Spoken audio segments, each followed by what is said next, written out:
하나님 말씀 마가복음 14장 32절에서 42절의 말씀입니다. 32절에서 42절의 말씀 우리 한 목소리로 같이 읽도록 하겠습니다. 시작.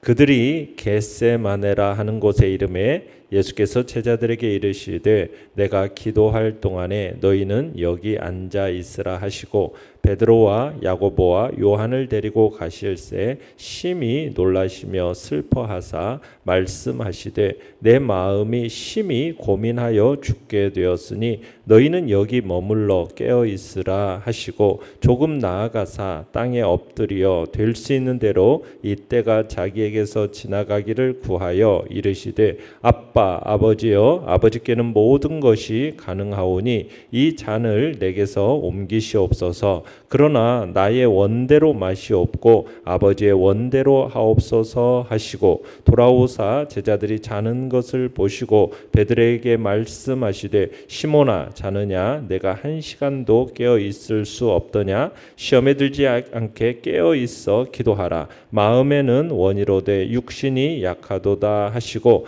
다시 나아가 동일한 말씀으로 기도하시고 다시 오사 보신즉 그들이 자니 이는 그들의 눈이 심히 피곤함이라. 그들이 예수께 무엇으로 대답할 줄을 알지 못하더라. 세 번째 오사 그들에게 이르시되 이제는 자고 쉬라. 그만 되었다. 때가 왔도다. 보라 인자가 죄인의 손에 팔리느니라. 일어나라. 함께 가자. 보라 나를 파는 자가 가까이 왔느니라. 아멘.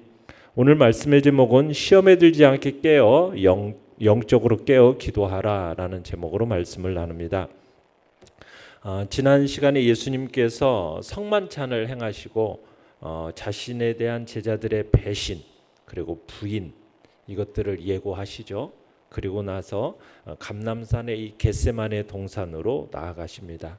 그리고는 다가오는 그 십자가의 순환을 앞두시고 그야말로 처절한 세 차례의 기도를 하시는 장면이 오늘의 장면입니다.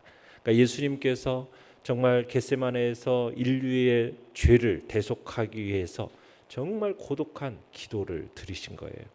자, 본문 32절로 34절을 다시 한번 읽어보겠습니다. 시작.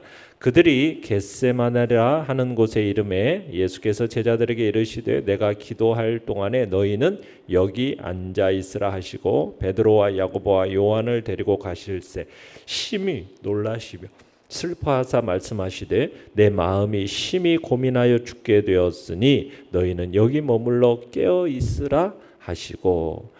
자, 주님께서는 세 제자 베드로, 야고보, 요한을 데리시고 함께 기도하러 가시죠.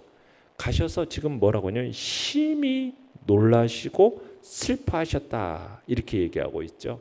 그러니까 당시 주님께서 얼마나 큰 영적인 고통을 느끼셨는지 이걸 잘 나타내주고 있는 겁니다.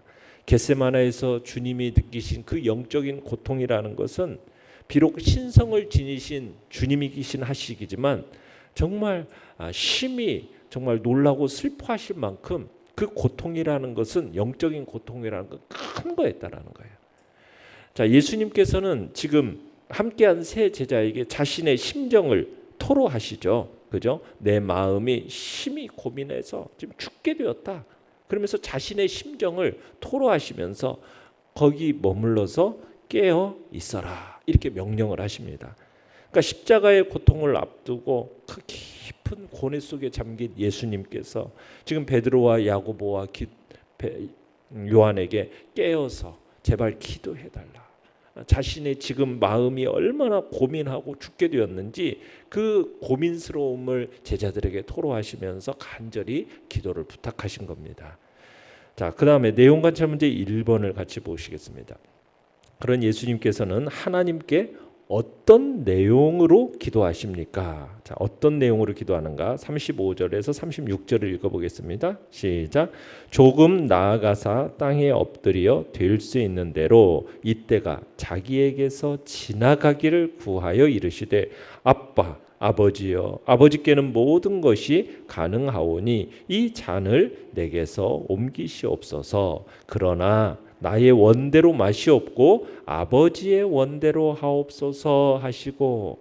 자, 예수님께서는 뭐라고 기도하시는 거예요? 하나님께 될 수 있는 대로 이때가 자기에게서 지나가기를, 그죠? 지나가기를 기도하고 있어요. 여러분, 이때라는 게 뭐겠어요? 이때란 하나님의 계획에 의해서 예수님 자신이 인류의 죄에 대한 대속자로, 속죄자로 고난받고 죽어야 하는 그 시간, 그 시간을 이때라고 지금 가리키고 있는 거죠. 그러니까 예수님은 하나님 아버지의 계획이 무엇인지를 상세히 아셨어요. 그런데 가능하면 이때가 제발 자신에게서 지나가기를 구하고 계시는 거죠. 그러니까 예수님께서는 아버지께 자신이 원하는 바가 뭐예요? 이때가 그냥 자신에게서 좀 지나가는 것, 이것이 무엇인지를 아릅니다. 자신의 뜻을 아버지께 아뢰는 거죠. 그렇지만 모든 처분은 누구 뜻에 맡깁니까? 아버지의 뜻에 맡겨요. 여기서 보면 하나님께는 모든 것이 가능하니 이렇게 얘기하고 있죠. 그러니까 하나님께는 모든 것이 가능하다. 이 표현을 의지해서 우리가 판단해 보면은 모든 것이 가능하니까 예수님의 희생을 통하지 않고서도 하나님께서 인류를 구원하실 방법이 있을 것처럼 보여요. 그런데 하나님이 태초에 인류를 구원할 방법으로 정하신 이 하나님 예수님의 이 구속의 사역을 통한 것,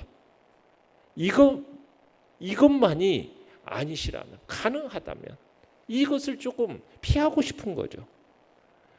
그렇지만 하나님은 당신 자신에 대해서, 또 말씀에 대해서, 언약에 대해서 신실하시기 때문에 설령 하나님께서는 모든 것이 가능하다 할지라도 이 예수님의 구속의 사역을, 인류 구원의 계획을 바꿀 수는 없었던 거죠.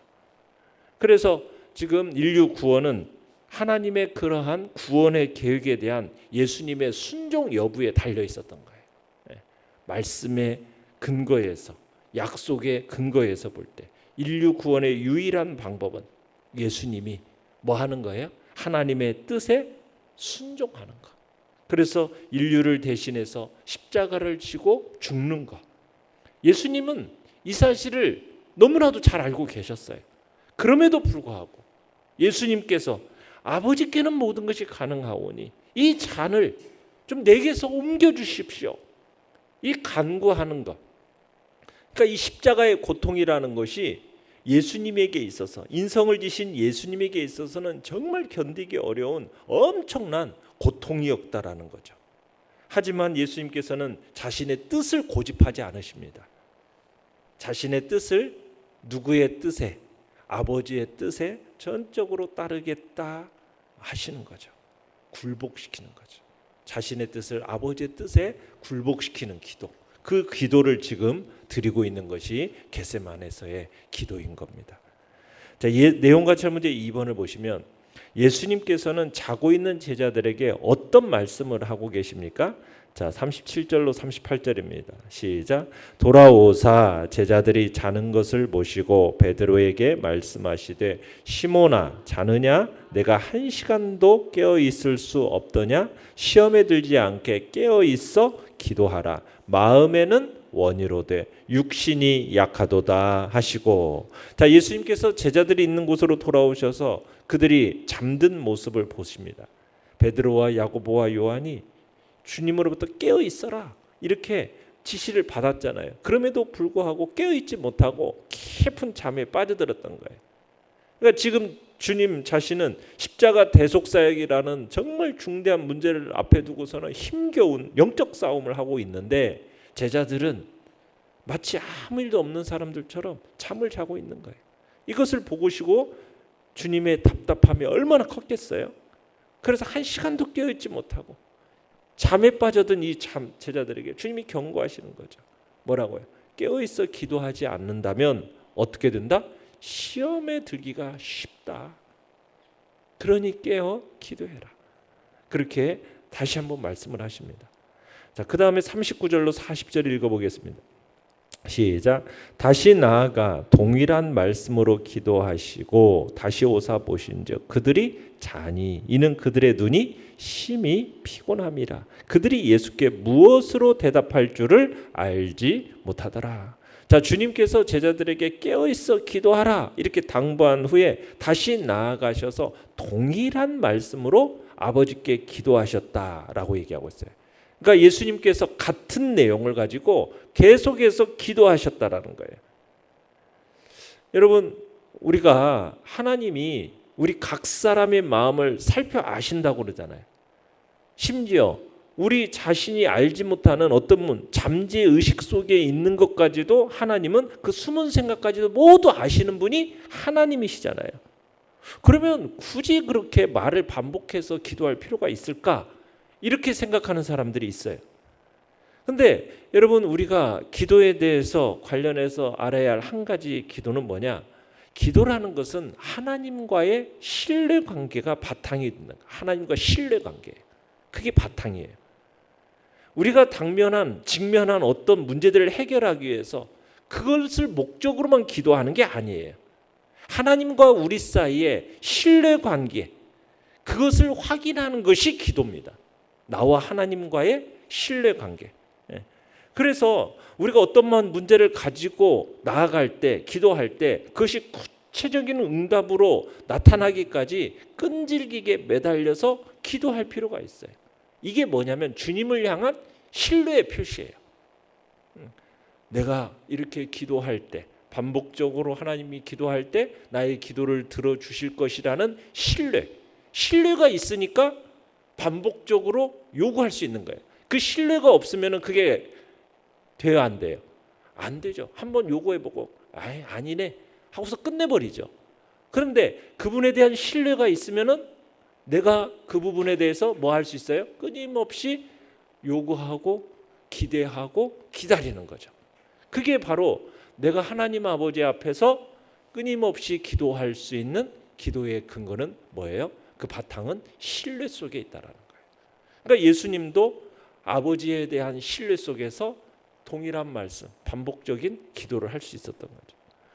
자, 41절 42절도 읽어봅니다.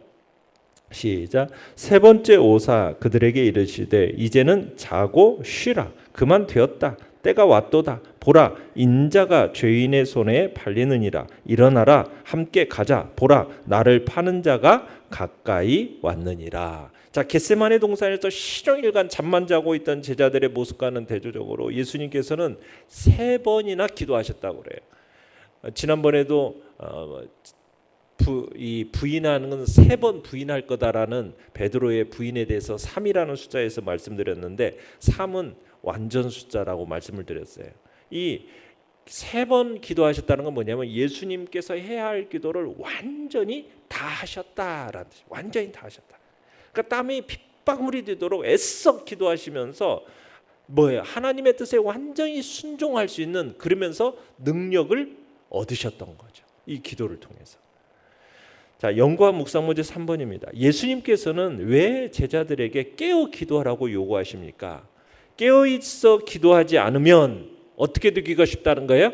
시험에 들기가 쉽기 때문에. 시험에 들기가. 제자들은 이 육신의 연약함을 이기지 못하고 잠들었어요. 예수님은 고통 속에서, 정말 고독 속에서 고통스러운 기도를 이어가세요. 제자들은 주님의 이 고뇌에 동참하지를 못한 거예요. 우리가요, 마음으로 간절히 원하면서도 우리가 육신이 약해서 실행하지 못하는 경우들이 허다하지 않습니까? 그죠? 이 육신의 연약함, 그것으로 인해서 우리가 시험에 들기가 쉽다라는 거예요. 왜? 육신이 연약하기 때문에. 그 육신의 연약함으로 인해 시험에 들지 않기 위해서는 뭐 해야 된다는 겁니까? 깨어 기도해야 된다는 거예요. 육신대로 살면 반드시 뭐 하게 되어 있어요? 실패하게 되어 있어요. 이 육신이라는 것은 끊임없이 하나님의 법하고 대립되는 것이거든요. 죄의 잔재가 우리 안에 남아 있어가지고 끊임없이 하나님의 법과 대치되는 거예요. 그래서 이 육신대로 살면은 하나님의 법에 굴복하지도 않을 뿐만 아니라 하나님을 기쁘시게 할 수도 없습니다. 우리 자신이 그냥 마음이 가는 대로, 감정이 이끄는 대로 그렇게 살아버리면은 그건 하나님을 기쁘시게 할 수가 없어요. 그렇게 따라가게 내버려둬서는 안 돼요. 그건 결국 파멸을 자초하는 일이 되는 거예요. 이렇게 사는 사람은 누구도 하나님께 인정받지 못하죠. 그래서 우리가 힘써 추구해야 될 것은 육신을 따라 살아가는 것이 아니라 영을 따라, 영적인 욕구, 영이 원하는 일을, 영이 이끄는 대로 그렇게 따라가야 우리가 성공과 미래가 보장되는 겁니다. 이 땅에서는 우리가 육신을 상전으로 모시고 살아가는데 이게 우리가 본받아서는 안 될 삶의 모습이에요. 육신을 따라 살아간다라는 것은 결국 허무와 절망만이 기다리고 있을 뿐인 거죠. 이 육신적인 요구는 끊임없이 하나님의 법과 대립이 되는 거예요. 어떤 종류의 희망도 존재하지 않는 것이 육신을 따라 살아가는 거예요. 그러면은 어떻게 하면 내가 육신을 이기고 하나님이 원하시는, 하나님이 기뻐하시는 영의 생각을 따라 승리의 삶을 살아갈 수 있겠는가? 그것은 바로 무엇밖에 없어요? 기도밖에 없다라는 거예요. 이 육신을 따라 끊임없이 우리 속으로 사단이 시험하고 우리를 악에 빠뜨리려는 그 끊임없는 그 요구 속에서, 그런 시험 속에서 우리가 승리하는 복된 자리로 갈 수 있는 유일한 힘과 능력은 하나님께 그 능력을, 육신을 이겨낼 수 있는 능력을 공급받는 기도의 자리, 기도밖에 없다라는 것을 주님은 우리에게 가르쳐주고 계시는 겁니다. 느낀 점 4번입니다. 시험에 들지 않도록 영적으로 깨어 하나님의 뜻을 구하며 기도하라는 예수님의 말씀에서 무엇을 느끼십니까? 우리는 끊임없이 깨어 기도해야 한다라는 것을 다시 한번 깨닫게 됩니다. 예수님의 이 겟세마네의 기도, 오늘 사는 우리 그리스도인들에게서 영적인 각성을 촉구하고 있는 거죠. 수많은 그리스도인들이 피땀 흘리면서 기도하시는 주님 앞에서 마치 잠에 취해 있는 제자들처럼 그렇게 부끄러운 모습으로 살아가고 있어요. 전투를 앞에 둔 병사는 무장을 해제한 채 잠에 취해 있을 수 없어요. 만약 그렇게 된다면 어떻게 되면 그 싸움은 하나마나한 결과인 거죠. 죄의 미혹을 당하기 쉬운 이때 우리 모두가 자기 점검이 요구되는 것임을 우리가 보게 됩니다. 남들이 어떻게 하든 그건 중요한 게 아니죠. 내가 지금 어디에 있는가 오늘도 살펴보면서 우리에게 다가오는 미래를 대비하고 오늘의 싸움에서 승리하려면 정말 철저한 준비가 지금 필요한데 우리가 육신의 피곤함을 이겨내고 영적인 눈을 떠서 하나님의 뜻을 구하는 복된 자리에 우리 모두가 있기를 바랍니다. 정말 끊임없는 다양한 유혹이 이 시대 속에서 우리에게 직면해 있습니다. 어려움들, 다양한 어려움들이 우리를 향해서 끊임없이 다가와요. 이런 속에서 우리가 쉽게 지칠 수 있고 낙심할 수 있고 영적인 삶을 소홀히 하기 쉬운 시대를 우리가 살아가고 있습니다. 이때 우리는 뭘 해야 되겠습니까? 끊임없이 깨어 기도하는, 그분과 동행하는 삶에 힘써야 함을 우리가 다시 한번 깨닫게 되는 것입니다. 결단과 적용 5번입니다. 일상의 고단함이나 인생의 고난으로 시험에 들었던 적은 언제입니까? 어떤 상황에서도 영적으로 깨어 있어 시험에 들지 않고 하나님의 뜻에 따르기 위해 무엇을 실천하겠습니까? 이건 다름 아닌 기도해야 됩니다. 깨어 기도하는 것, 끊임없이 깨어 기도하는 것. 우리가 영적인 삶을 소홀히 여기지 않고 오늘도 진리의 말씀 붙들고 그분의 말씀을 묵상하며 그분의 뜻을 분별해내고 그 뜻대로 오늘도 순종의 길을 걸어갈 수 있게 해달라고, 하늘의 그 능력을 우리에게 부어달라고 오늘도 기도의 자리에 힘써 나아가시길 바랍니다. 오늘의 기도 같이 읽겠습니다. 시작. 인생의 고난 속에서도 영적으로 깨어 있어 믿음을 잃지 않고 하나님의 뜻을 구하며 살아가게 하소서. 아멘. 말씀을 생각하며 기도하시고요. 연약한 우리의 지체들을 위해서 기도해 주시기 바랍니다. 하나님의 거룩하고 복된 나라가 참으로 우리 교회를 통해서 일어날 수 있도록 하나님의 은혜와 긍휼과 자비를 구하면서 주여 우리 세 번